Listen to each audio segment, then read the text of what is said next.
اهلا بكم في اخر حلقه من اول جزء في سلسله كوميك دير ديفل واللي هتكون باسم غموض كيلجريف. قصتنا بتبدا بمدنيين بيحاولوا يضربوا دير ديفل. لا ما تقلقش انت سمعت صح، بس عشان نعرف ايه اللي حصل لازم نرجع بالزمن شويه. مدينه نيويورك وبالتحديد في البنك الوطني بيدخل شخص بنفسجي وبيطلب من الموظف انه يعبي الشنطه فلوس. الموظف بقى وافق. خلاص. امال حضرتك فاكر ايه يعني؟ اول ما الاستاذ البنفسجي ده يخرج من البنك ومعاه شنطه الفلوس، الموظف بيبدا يدرك انه عمل مصيبه وبسرعه بيدوس على جرس الانذار. المشكله انه اتاخر جدا واكيد التاني ده هرب، بس في غرابه شديده هو ولا هرب ولا حاجه، ده كان بيتمشى عادي والبوليس قبض عليه فعلا. طبعا شنطه الفلوس كانت في ايده واخدوه على المحكمه. القاضي قال له سرقه البنك دي جريمه خطيره، ولو انت معينتش محامي احنا هنعين لك واحد. ومين بقى بيشيل الليله كل مره؟ اتصلوا بمكتب نيلسون ومروك ومات وافق على القضيه. الاستاذه كارين شبطت في الموضوع وقالت انا عايز اجي معاك. اول ما وصلوا القاضي قال لمات بص يا نجم، انت عندك قضيه غريبه شويه، الزبون بتاعك اسمه كيلجريف ومتهم بسرقه البنك. مات قال له طب وايه الغريب في الموضوع يا سيد القاضي؟ القاضي قال له لون جسمه، يعني على سبيل المثال هو بنفسجي وكمان بيدعي انه ما ارتكبش جريمه ولا حاجه، ده هم اللي ادوله فلوس. بعدها راحوا له الزنزانه عشان يشوفوا ايه الراجل الغريب ده. وهم بيقربوا من كيلجريف حواس مات خلته يتخيل مين هو كيلجريف الحقيقي اللي باقي البشر ما بيقدروش يشوفوه. مات قدم نفسه ليه وقال له انا هكون المحامي بتاعك، ولكن كيلجريف بيقول له انا مش محتاج محامي.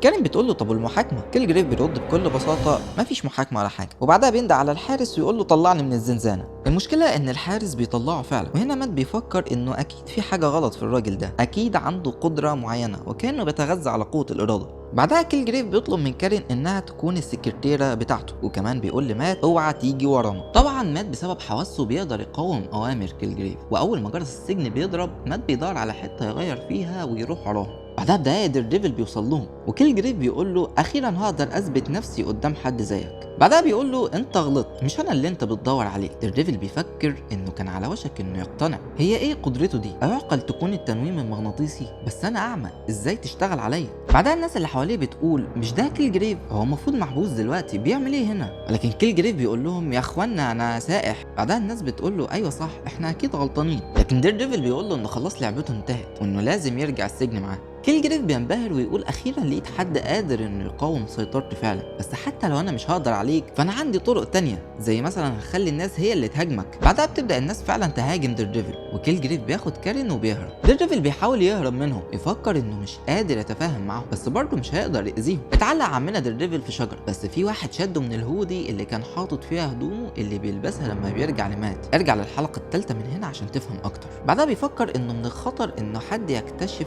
لبس مات وانه ما ينفعش يمشي بيه تاني، ده غير ان اعدائه ممكن يمسكوه من الهودي بتاعه وده ممكن يبطئه. اول ما بيهرب منهم بالكامل بيدرك ان غضب الناس اختفى، وبعدها بيتاكد ان قدره كيلجريف بتختفي لما هو مش بيكون موجود. بعدها بيقعد مات يدور كتير على كارين عشان ينقذها ولكن مش بيلاقي لها اثر. مات بيغير وبيرجع للمكتب، بس فوجي اول ما بيشوفه بيقول له هي كارين فين؟ مات بيقعد معاه ويشرح له اللي حصل. انت بتقول ايه؟ وانت كنت فين؟ بعدها فوجي بيقول له دي مش غلطتك، دي غلطتي انا عشان انا سمحت لها انها تروح لمكان خطير زي كده مع شخص زيك. مات بيفكر انه عنده حق وان شعوره مبرر وانه كان هيفكر زيه لو كان مكانه. في نفس ذات الوقت بنلاقي معلم كيلجريف راح لجيم بيقول لهم انتوا من النهارده هتشتغلوا عندي، ولكن في واحد ما تاثرش بقوته وحاول يضربه، ولكن الرجاله اللي وقعت تحت تاثيره بسرعه جريت علشان ينقذوه. بعدها بيقول لهم يلا بينا رجاله معانا حوار، وبيمشوا في الشارع وكانهم جيش. بيخشوا فندق والمعلم كيلجريف بيقول للموظف هناك انا عايزك تطرد كل اللي موجودين في الدور العلوي علشان هناخده انا والرجاله. مات بيحاول انه يشوف حاجه في القانون توقف كيلجريف عند حد، بس هو فعلا ما سرقش، هو مجرد طلب الفلوس. بعدها بيفكر ان الحل الوحيد انه يخدعه ويخليه يعترف زي ما عمل مع فيكسر في الحلقه الاولى. ارجع للحلقه الاولى من هنا علشان تفهم اكتر. بعدها بيركب جهاز تسجيل وكمان بيضيف قماشه بلاستيك في عصايته عشان يقبض بيها عليه. بينزل يدور عليه، بس المره دي مهمته سهله لان كيلجريف مش بيحاول يستخبى ولا حاجه، في الواقع الناس كلها عارفه انه استولى على فندق ريدز بلازا. بيوصل دير ديفل للفندق وبيلاقي رجاله كيلجريف بينقلوا معدات تصوير، واثناء ما كيلجريف بيشرح خطته اللي هتخليه يسيطر على الناس كلها كارين بتلاحظ حاجه غريبه، فبيسالها كيلجريف في ايه مالك؟ وقبل ما كارين ترد عليه حتى دير ديفل بيقتحم المكان. السلام عليكم.